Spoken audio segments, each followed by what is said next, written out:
한중 FTA 타결로 우리나라의 대중국 공산품 수출은 늘 것으로 보입니다. 반면 농축산업계는 피해를 입을 것으로 보이는데요. 한중 FTA 체결로 인한 우리 농수산업 생산이 2020년 최대 20%까지 감소할 것으로 예상했습니다. 금액으로는 3조 3,600억 원으로 정부가 집계한 한미 FTA에 따른 농업 피해액 8,150억 원의 4배가 넘습니다. 중국산 건고추와 생강 등은 관세가 없어지면 가격이 국내산의 22%와 12%로 각각 떨어지게 됩니다.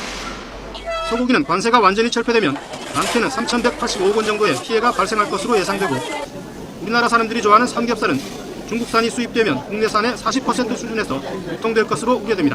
정부가 올 하반기 물가 안정을 목적으로 고추에 이어 양파도 저율 관세 할당으로 9만 톤을 수입하기로 해 우려가 커지고 있습니다.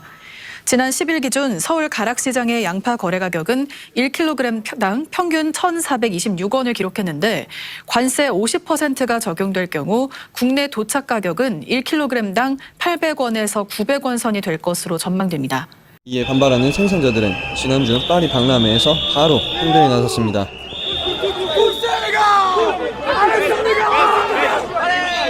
C'est le début de la journée, des agriculteurs improvisent déjà une manifestation dans le salon pendant qu'Emmanuel Macron est en train de rencontrer à huis clos des syndicats agricoles. C'est du jamais vu ici, il y a des scènes de tension ahurissantes et il y a même des CRS casqués. On se demande comment le président va pouvoir faire sa visite.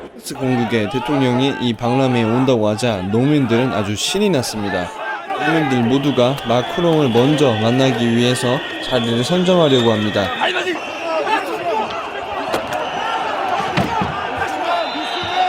여러분이 보시듯 마크롱은 사람을 끌고 다니고 젊고 아주 스타성이 뛰어난 인물입니다.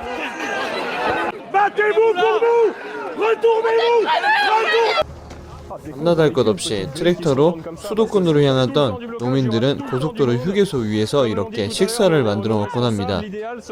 프랑스의 고속도로 휴게소에는 맥도날드나 버거킹 같은 게 즐비하지만 프랑스에서 생산된 농산품을 가지고 겨울밤을 이렇게 때우고 있습니다.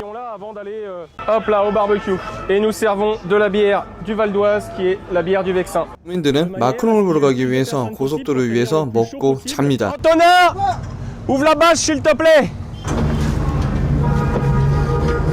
Ah j'ai pas pris les petits draps et tout hein les gars, désolé. 저는 파리로 가는 비행기를 탔고 시내로 가는 택시 안에 있었습니다. 그러나 저 농민들은 파리에 오기 위해서 트랙터를 가지고 24시간 정도는 최소한 달려야 했을 것입니다. Un défilé de tracteurs en plein Paris pour marquer les esprits. Déterminés, ils comptent bien faire du bruit. Ni le lieu, ni la date n'ont été choisis au hasard. Le salon de l'agriculture est symbolique. Rentrer aussi aux portes de Versailles avec des tracteurs, c'est symbolique aussi. Il faut aussi utiliser notre force qu'on a au salon pour se faire entendre. Des symboles, comme lorsqu'ils garent leurs tracteurs sur le pont Mirabeau, devant la tour Eiffel. On est rentré dans Paris et s'il faut, on y reviendra. Si on ne nous écoute pas, on reviendra. Mais on reviendra peut-être plus nombreux.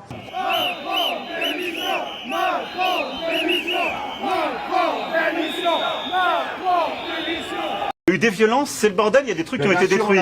On attend, on tourne en rond pendant 2 heures. Mais non, mais en bas, moi je veux bien parler à tout le monde, simplement tout le monde siffle. Moi je préfère toujours le dialogue. La confrontation, ça n'a aucun sens.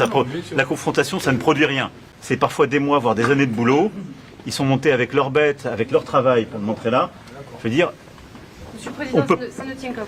non, ça ne tient pas qu'à moi. Non, attendez. Moi, je vais répondre, je vais m'engager. Moi, j'ai pas commencé et j'ai pas attendu la crise pour m'engager pour l'agriculture. En réalité, pendant votre quinquennat, Emmanuel Macron, vous aurez attendu les crises. Le tsunami de l'inflation arrive. Hein. Nous n'en sommes qu'au début. Hein. On a subi que la première vague. Il y en a d'autres derrière, probablement plus importantes. Or, Emmanuel Macron aggrave cette inflation par des décisions internationales. Et tout ceci va jeter des millions de foyers dans une situation intenable.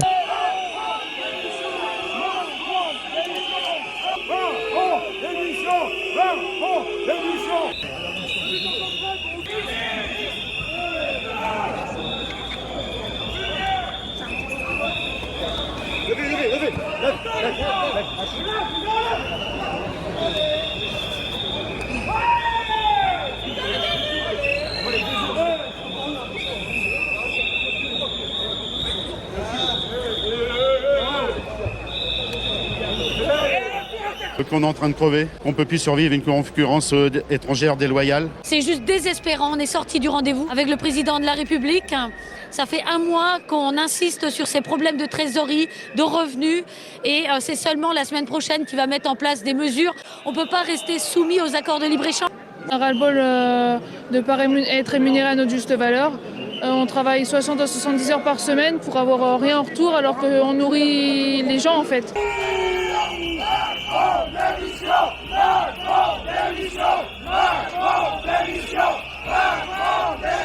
우리의 농업이 살아있어야만 서민과 농민이 모두 함께 잘 먹고 잘 살 수가 있습니다.